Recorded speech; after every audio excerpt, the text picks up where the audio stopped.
Hello, class. My name is Milan Young, and I will be analyzing point of view use in the films assigned. And here is the first clip I will be using from the film I Am Not Your Negro. But I missed my brothers and sisters and my mother. They made a difference. I wanted to be able to see them and to see their children. I hoped that they wouldn't forget me. I missed Harlem Sunday mornings and fried chicken and biscuits. I missed the music. I missed the style. That style possessed by no other people in the world. I missed the way the dark face closes, the way dark eyes watch, and the way when a dark face opens, a light seems to go everywhere. I missed, in short, my connections. Missed the life which had produced me and nourished me and paid for me. Now, though I was a stranger, I was home. Hi, class. So, as we saw through that clip, the narrator was describing many things that he had missed about being in America and being around other African Americans. I think his POV is portrayed through both literacy and visuals as he's describing it, but also the camera work, which I'll get into. He states that he has a strong cultural connection to Harlem Sunday mornings, fried chicken, biscuits, music, and style. And so I think that plays into his POV, but also the camera work. Whenever he is describing something, it shows exactly what he's describing and it adds context to why he really misses those things. I feel like if it was a stranger just looking at clips, they wouldn't really exactly understand his POV. So, as an example, is when he describes missing his brothers and sisters, the camera pans to a group of men and then a group of women, which follows his words exactly. Another example is missing the fried chicken and biscuits, and the camera pans to African Americans around food sellers on Harlem streets. And the last example is when he describes missing the style, the camera pans to women walking on Harlem streets with fashionable scents and like cool clothes and stuff. So I think the usage of camera work portrays his true admiration for what he is describing, and it adds complete context to his POV for understanding if you don't exactly know why he misses those things. So yeah. Now you're going to see a clip from Despicable Me that I'm going to use to compare, contrast, and evaluate how POV is used in Despicable Me to the last film.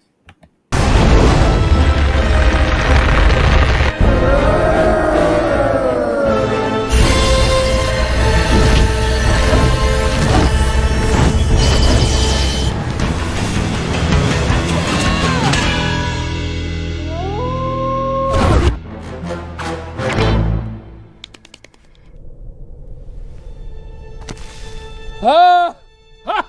I've got it!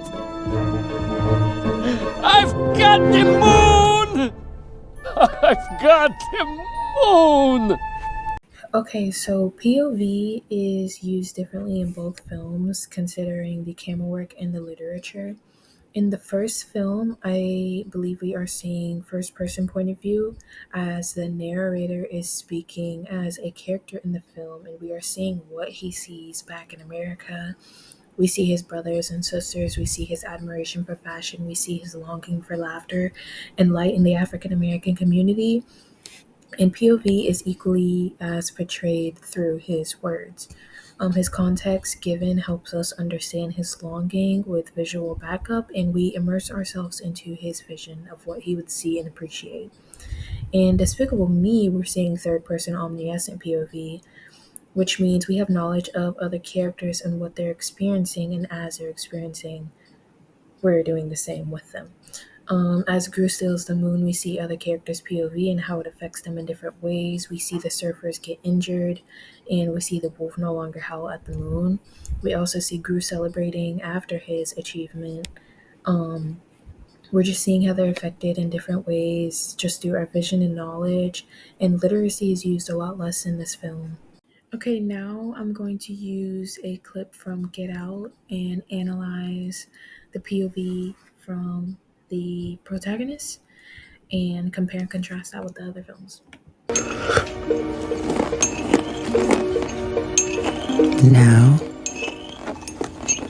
sink into the floor. Wait. Sink.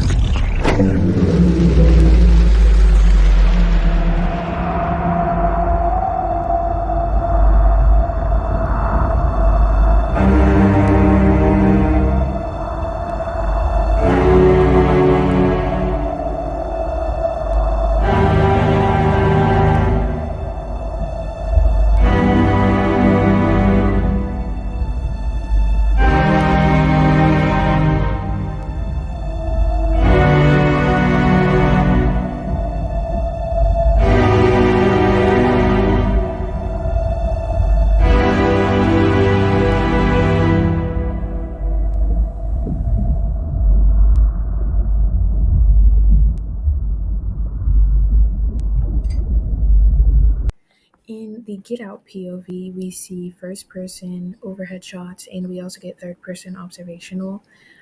Once Chris, the protagonist, sinks into the chair, there are short clips of his view falling into the sunken place, and we immerse ourselves into his vision, being surrounded by the darkness. Between these, there are overhead shots that give the viewers a sense of how vulnerable he was in the sunken place. He was slipping away from reality. His view of the real world and him were slowly separating. We half experience it with him and half perceive only him experiencing it. And we get the third person observational as we view Missy, the white woman, looking at Chris, the protagonist, as he falls.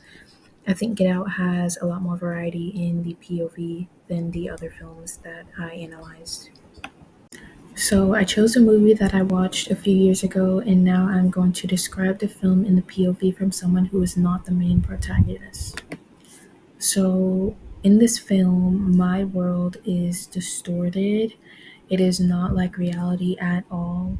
Um, and I live underground while the people I hunt on live in the real world or above me.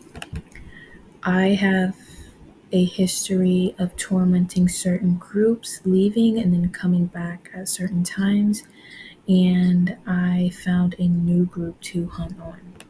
My main goal with tormenting is to kill and devour, and I feed off fear. And the group of people I've now found are working together to fight against me, um, but I'm trying my best to keep coming back and fighting back. They're all a very young group of people, but I'm billions of years old, and that is how I continue to torment them. Okay, I tried my best. I don't know if that makes a lot of sense, but yeah, that's my point of view analysis